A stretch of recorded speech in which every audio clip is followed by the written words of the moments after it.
Haunted school staff room. GSM public school Nainital का एक बहुत ही फेमस स्कूल था। वहाँ बहुत ही रेप्यूटेड घर के बच्चे पढ़ते थे। उस स्कूल का पूरे नैनीताल और आसपास वाले एरिया में बहुत नाम था। इसलिए रंजना वहाँ एज अ टीचर जॉब करना चाहती थी। रंजना साइंस की टीचर थी और वो 6th to 8th क्लास को साइंस पढ़ाया करती थी और वो बहुत वक्त से जीएसएम पब्लिक स्कूल में जॉब ट्राई कर रही थी। फाइनली उसकी जॉब उस रेप्यूटेड स्कूल में लग गई थी। रंजना बहुत खुश थी और वो पूरे मन से अपनी जॉब किया करती थी। स्कूल में एग्जाम्स का टाइम आ गया था और एक दिन रंजना एग्जाम पेपर्स चेक करने के लिए स्कूल के स्टाफ रूम में लेट तक रुकी हुई थी। उसने अपने पेरेंट्स को बताया था कि वो स्कूल से लेट आने वाली थी, मगर चिंता की बात तो तब हुई जब रात के 11 बज गए और रंजना का कुछ अता पता नहीं चला। उसके पापा उसे बार बार कॉल कर रहे थे मगर वो फोन ही नहीं उठा रही थी। देखते ही देखते 12 बज गए, फिर 3 बज गए और फिर अगले दिन की सुबह होने को आ गई। रंजना के पेरेंट्स बहुत परेशान हो गए थे, इसलिए उसके पापा तुरंत स्कूल के लिए निकल गए, मगर स्कूल के गेट पर ताला लगा था। इसके बाद रंजना के पापा सीधा लोकल पुलिस स्टेशन गए और अपनी बेटी की मिसिंग रिपोर्ट दर्ज करा दी। ये सब अभी चल ही रहा था कि रंजना के पापा को उसके स्कूल के स्टाफ रूम वाले नंबर से एक कॉल आया। उन्होंने तुरंत फोन उठाया और उनके पैरों तले जमीन खिसक गई। वो पुलिस को लेकर फौरन स्कूल के लिए निकल गए। वहाँ पहुंचकर उन्होंने देखा कि स्टाफ रूम में रंजना की लाश पड़ी है। उसके सर पर गहरी चोट लगी हुई थी और शरीर पर ढेर सारे चोट के निशान थे। पुलिस ने ये सब देखकर तुरंत रंजना की डेथ की इन्वेस्टिगेशन शुरू कर दी। उसके शरीर के निशान सीधा इशारा कर रहे थे कि उसे किसी ने बड़ी बेरहमी से मारा है। पुलिस ने जब सीसीटीवी फुटेज चेक किया तो उन्हें उसमें कुछ नहीं मिला। शाम 8 बजे तक रंजना पेपर्स चेक करती नजर आ रही थी और उसके बाद अचानक सीसीटीवी फुटेज करप्ट हो गई। ये केस पूरे नैनीताल में फेमस हो गया और जीएसएम पब्लिक स्कूल काफी चर्चा में रहने लगा।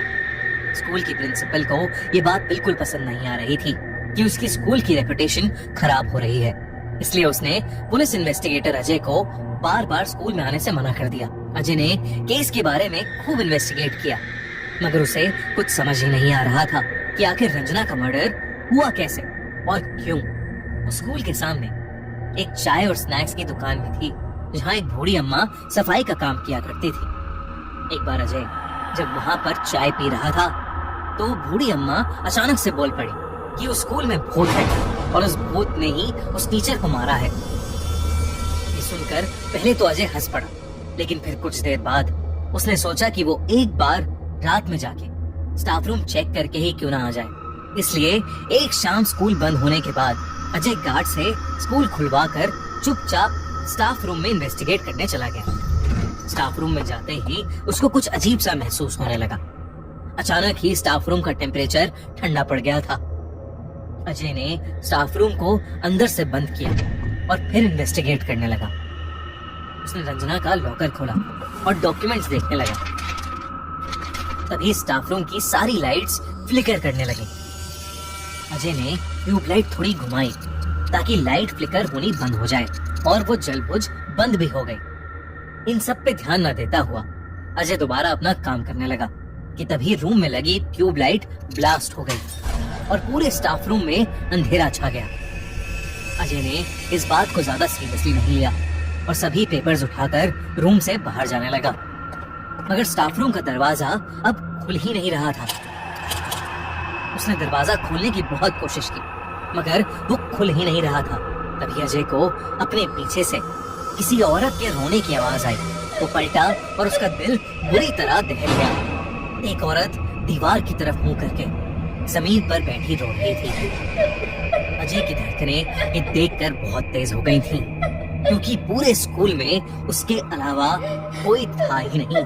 वो पूरी जान लगाकर दोबारा दरवाजा खोलने की कोशिश में लग गया, मगर अगले ही सेकंड वो बर्फ सा वहीं जम गया। वो धीरे से मुड़ा तो उसने देखा कि वो औरत ठीक उसके पीछे छत से उल्टी लटकी हुई है।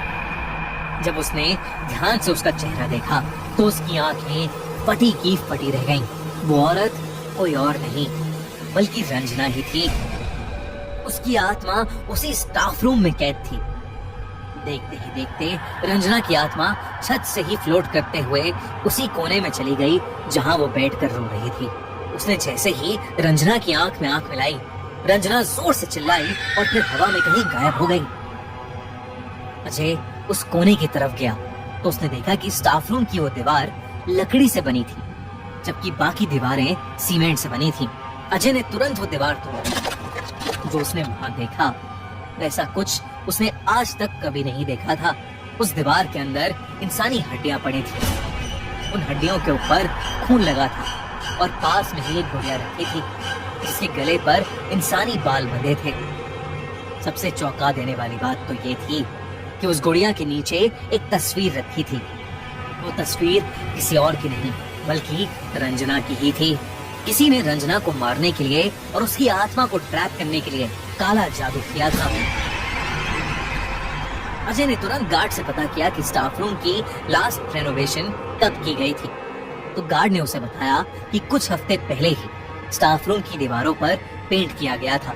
अजय ने गार्ड से रेनोवेशन कराने वाले ठेकेदार का नंबर लिया और उससे पूछताछ की। पूछताछ में पता चला कि रेनोवेशन का ऑर्डर तो प्रिंसिपल ने दिया था, मगर जेएसएम पब्लिक स्कूल के साइंस टीचर अनेक घोष काम के बीच में बहुत बार स्टाफ रूम में आया करते थे। एक दिन वो ही प्रिंसिपल से साइन डॉक्यूमेंट लाए जिसमें लिखा था कि स्टाफ रूम की एक दीवार को लकड़ी का बनाया जाए। इंस्पेक्टर अजय ने तुरंत अनीक को अरेस्ट कर लिया। शुरू में तो अनीक ने कुछ नहीं बोला, मगर सख्ती करने पर उसने अजय को सब कुछ सच बता दिया। धीरे धीरे अनीक रंजना को पसंद करने लगा था, मगर रंजना को उसमें कोई इंटरेस्ट नहीं था। धीरे धीरे अनीक की फीलिंग्स उसके सर पर चढ़ने लगी थी और वो रंजना के पीछे हाथ धोकर पड़ गया था। एक दिन जब उसने देखा कि रंजना किसी दूसरे लड़के से हंस खेल कर बात कर रही है तो अनीक गुस्से से पागल हो गया। जिस दिन रंजना स्कूल में देर तक रुकी थी, उस दिन छुट्टी के बाद अनीक भी स्कूल में छुपा बैठा था। वो स्टाफ रूम में गया और रंजना से जबरदस्ती करने लगा। रंजना ने अपने बचाव में अनीक को धक्का मारा, मगर अनीक को बहुत तेज गुस्सा आ गया और उसने रंजना का सर टेबल के कोने पर दे मारा। रंजना की वहीं मौत हो गई। इसके बाद अनीक ने उस लकड़ी की दीवार के पीछे कुछ काला जादू करने का सामान छुपा दिया ताकि वो रंजना की आत्मा को वहीं ट्रैप कर सके और जब भी उसका मन चाहे वो उसे जाकर देख सके। अनीक की बड़ी बहन काला जादू करना जानती थी और अनीक ने उसी से ये सब करना सीखा था। अनीक के खिलाफ एक सॉलिड केस बनाया गया और कोर्ट द्वारा उसे उम्र कैद की सजा सुनाई गई। जेएसएम पब्लिक स्कूल के उस स्टाफ रूम को हमेशा के लिए बंद कर दिया गया, मगर आज भी कई स्टूडेंट्स और टीचर्स ये दावा करते हैं कि उस स्टाफ रूम से आज भी किसी औरत के रोने की आवाज आती है। आपको क्या लगता है, क्या रंजना की आत्मा अभी तक उस स्टाफ रूम में कैद है?